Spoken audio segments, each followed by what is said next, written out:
Channel of CIMAGE, and my name is Anand Singh. I welcome you all. And today we are going to do abstract. Abstract again is within the curriculum prescribed by the Aryabhat Knowledge University, and for BBA, BCA, second semester students in business English. So that is what we. It is something called something which is not tangible or something which you can't tell the shape of.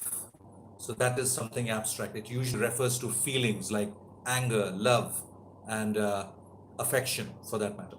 But abstract today, what we are going to do is a little bit on the literary sense, not in the language sense, but in the literary sense. So here, an abstract is a brief summary of a research article, thesis, review, conference proceedings, or any in-depth analysis of a particular subject or discipline, and is often used to help the reader quickly ascertain the paper's purpose. Now, there are many projects or even research scholars are required to do a thesis submission. Now, this kind of thesis submission uh, it might run into 300, 400 pages. So maybe less, 200, maybe 150, but are its objectives? Why was it, first of all, what was the problem that required a research to be done on so and so topic? So abstract is the first few line project because it gives you a brief outline. The abstract is in the beginning of a manual or patent application. What is the content and what is the purpose above all? Where was the need for this particular ऐसा समाज में कोई because of socio-economic difficulties or any other for why a project or a research is done. And it is very important that when you write the abstract, you only write if there is any information which is not either. Because remember, we are looking to not be same for different ideas. Nonetheless, abstracts should focus on the following into two: summarizes the purpose, the scope, and the methods used to arrive at the reported findings, I'm sorry. So, उसका purpose क्या है जब आप कोई चीज करते हैं, वजह, then उसका दायरा क्या होगा, what are the boundaries, the scope, and who all will benefit, what are the potential benefits, and the methods used to arrive at the reported findings. The methodology that you use, will that be case studies, will there be questionnaires, will that be a random sample method of gathering the information that is required for this research?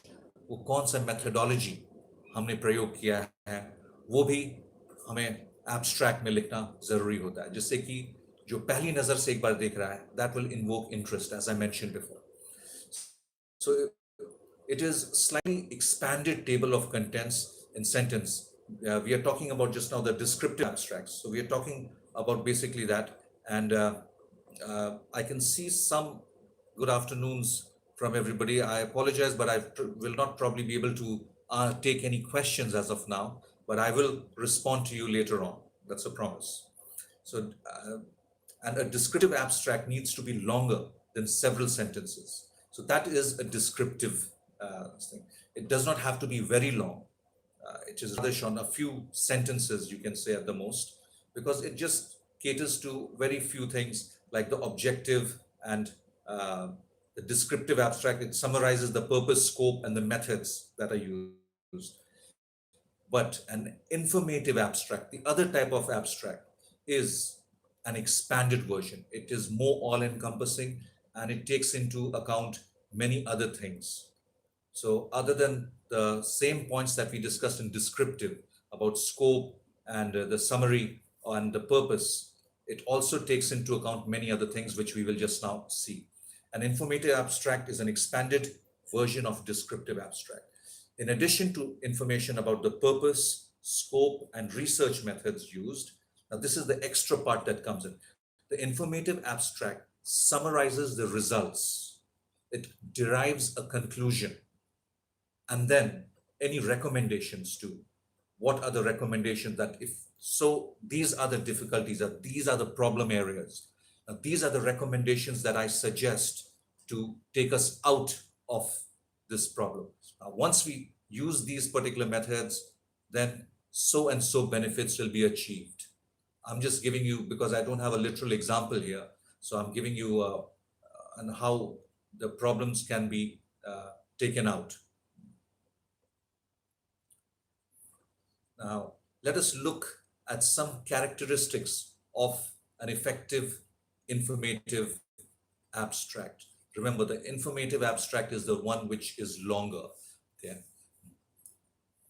So the informative abstract, first of all, it gives us a high level of presentation of the area studied. It gives you an in-depth, because you have to come to conclusions and you have to conclude, and what actions you have to suggest, actions and the benefits on once those actions are taken. So it gives you a high level presentation of the area that you've studied. So in-depth analysis, you can say. Now, the research about the importance and why it is interesting area worthy to be studied.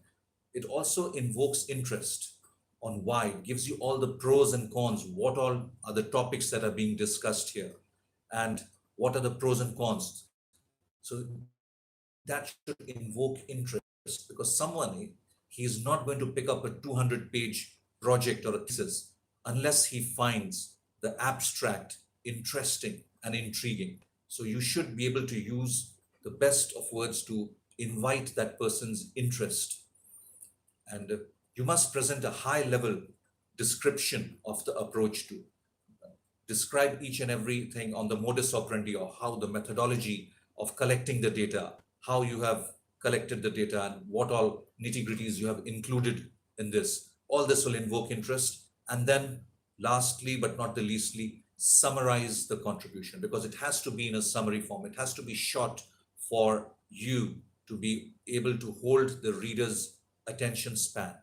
Because if he is to read a 200-page document, then the abstract has to be attention grabbing. So now coming to a typical abstract, a typical, not an informative abstract, but a general abstract for that matter. It hardly takes 250 to 500 words. That is the variation of the number of words that an abstract should be written in. And not more than, let's say, 30 to 35 sentences. That would be equivalent of 250 to 500 words. And you will obviously have to choose your words very carefully, because the choice of words, आपके शब्दों के चुनाव जो हैं वो महत्वपूर्ण होते हैं इसमें, क्योंकि आपको इतना कुछ इतने कम शब्दों में बयान करना है. So the abstract, you must be able to choose your words very carefully. Use those words that give out the meaning precisely and in a condensed format, rather than ambiguous terms.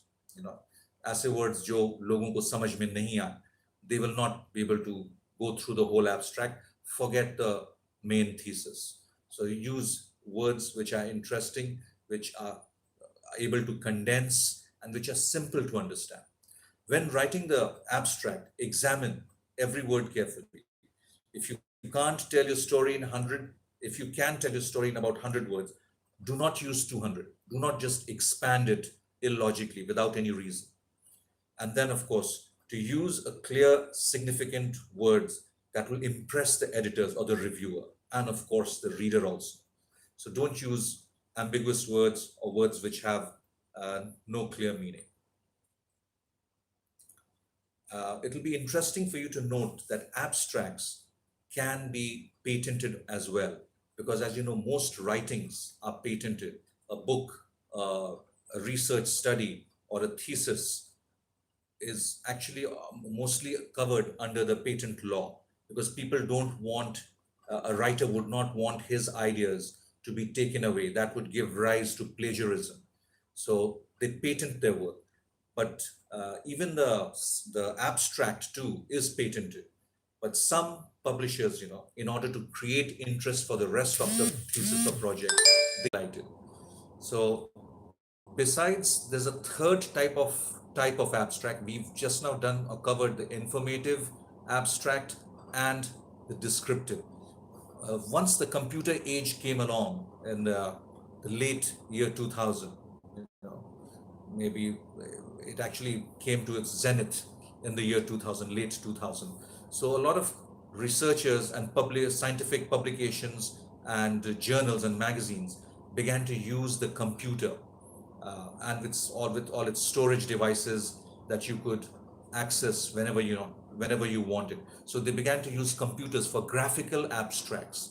So the third type of abstract is actually graphical abstracts, because it contains many illustrations, many graphs alongside the text. So it was not just graphical abstracts, लेकिन text के साथ साथ बगल में वो graphical abstracts या illustrations भी होते थे, जो कि ज़्यादा सहज लोग महसूस करते थे उसको अंडरस्टैंड करने में. That is why it became very popular.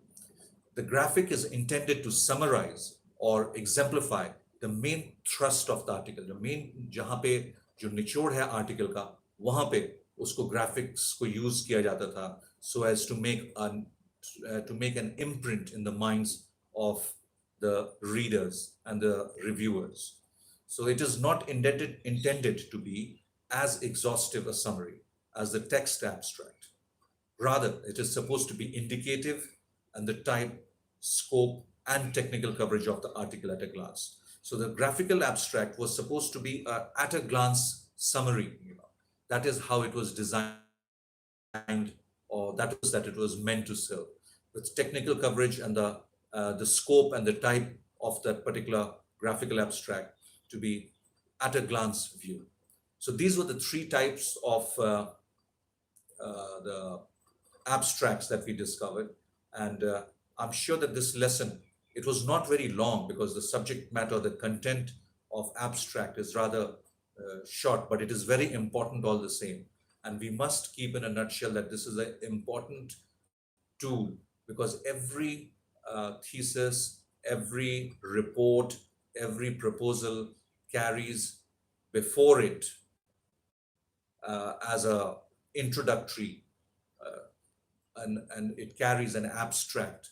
और ये abstract इसका काम ही यही है कि ये पढ़ने वालों को बताए कि आगे क्या आने वाला है, और इस तरीके से बताए, इस लहजे से बताए, जिससे कि उनका इंटरेस्ट इस abstract में बना रहे और बाद में वो article. So that is the main idea of this. So that will be all for now, and I wrap up this session for today. And more sessions are on the anvil. We will be definitely reaching out to you all, and I'll be back with further contents in business English. So thank you so much for your time. You all have a wonderful evening. Stay healthy, stay safe. Bye bye.